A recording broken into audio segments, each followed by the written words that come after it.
Sir मेरा नाम नवदीप है। सर मैं इस बार जिनकी रील सबसे ज्यादा पॉपुलर हुई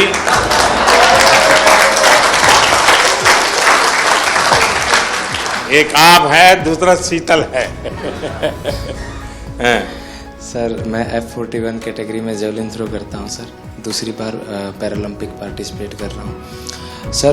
मेरा इवेंट है ना सबसे लास्ट दिन था सर, और मैं तकरीबन 21 तारीख को चला गया था सर उधर।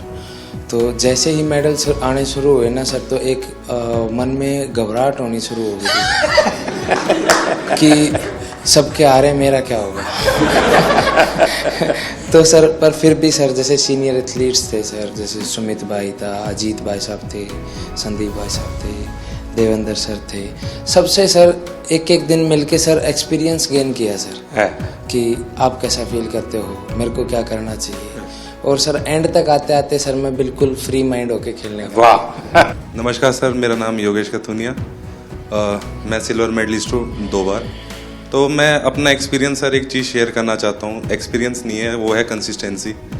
वो कंसिस्टेंसी सर आपकी वजह से आई है, क्योंकि आपने जो डिफरेंट स्कीम्स इंडिया में लॉन्च करी है, चाहे वो टॉप स्कीम्स हो, खेलो इंडिया स्कीम्स हो, NCOEs हो, वो सर आपकी वजह से है कि आज हम सारे 29 मेडल्स लेके आए हैं। और सर मैं एक चीज़ और कहना चाहूँगा, बाकी लोगों के लिए आप PM का मतलब होता है कि प्राइम मिनिस्टर, और हम सब के लिए आप PM का मतलब है परम मित्र। वाह।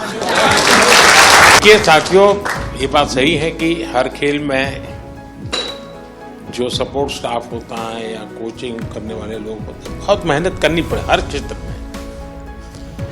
लेकिन दिव्यांगों के साथ काम करना, उनको सिखाने से पहले खुद को उस जिंदगी को जीने के लिए मन से तैयार करना पड़ता है, खुद को उस पोजीशन में रखना पड़ता है।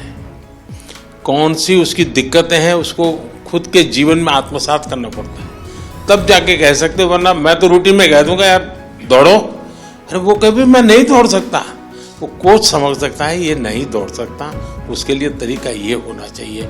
और इसलिए मैं मानता हूँ कि जो पैरा एथलीट्स को जो ट्रेन करते हैं वो कोचिज एक्स्ट्रा ऑर्डिनरी होते हैं, उनके अंदर एक्स्ट्रा ऑर्डिनरी ताकत होती है, और इसको बहुत कम लोग समझ पाएंगे। मैं भली भांति समझता हूँ, और मैंने कई बार जब फ़ोन पे भी सबसे बात करने का मौका मिलता है तो मैं इस बात का जिक्र करता हूँ, क्योंकि जो सामान्य है उसको सिर्फ टेक्निक सिखानी होती है, इसको तो जीना भी सिखाना होता है जी।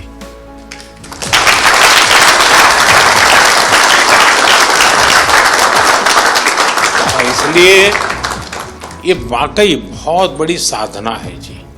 और इसलिए मैं तो मानता हूं कि आप जो साथी ये काम कर रहे हैं वो सबसे ज़्यादा अभिनंदन के अधिकारी हैं। शरद कुमार हूँ, मेरा ये 2nd मेडल रहा है। मैं 3rd टाइम पैरालंपिक्स किया। शरद और संदीप दोनों को भाषण करने के लिए बोलूँ तो कौन सबसे ज़्यादा अच्छा करेगा? सर ये सर संदीप बहुत अच्छा बोलता है, और शायद इसलिए थोड़ा सा पोत रह गया। सर बट मैं एज एन एथलीट ये कहना चाहता हूँ कि जब से पैरा मूवमेंट स्टार्ट हुआ है मैं तब से जुड़ा हुआ इससे, और आज जिस लेवल पे सारे एथलीट्स हैं मुझे खुद प्राउड फीलिंग होता है इन सबको, जिस तरह सब जाते हैं, कोचेस, फिजियोथेरेपिस्ट, सब एक टीम। जब अब हम लोग बाहर जाते हैं तो इंडिया को अब ऐसे लोग देख रहे हैं कि ये पहले सोचते थे ये आगे आ सकते हैं, लेकिन अब पैरा में इन्होंने कैटेगराइज कर दिया कि इंडिया एक स्पोर्टिंग नेशन ऑलरेडी है।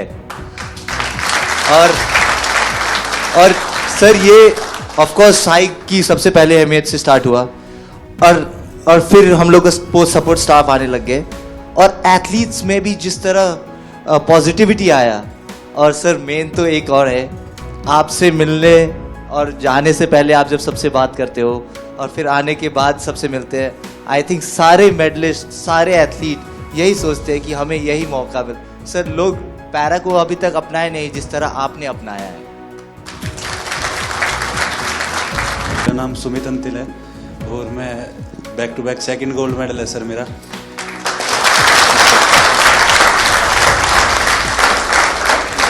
मेरे को भी याद है सर, जब टोक्यो में गोल्ड लेके आए तो आपने प्रॉमिस लिया था कि ऐसे ऐसे 2 गोल्ड और चाहिए मेरे को। तो ये दूसरा सर आपके लिए है, क्योंकि उसके बाद में जैसे जब पैरालंपिक से पहले हम काफ़ी नर्वस थे, क्योंकि मैं आर्टिकल्स पढ़ रहा था कि हर तरफ मोस्ट फेवरेट एथलीट जो गोल्ड मेडल को डिफेंड करेगा, नाम हमारे थे सर, उसमें मेरा भी नाम था। पर जब 20 अगस्त को आपसे बात हुई तो वही पल याद आ गया सर टोक्यो वाले, कि अब की बार फिर से अच्छा करना है।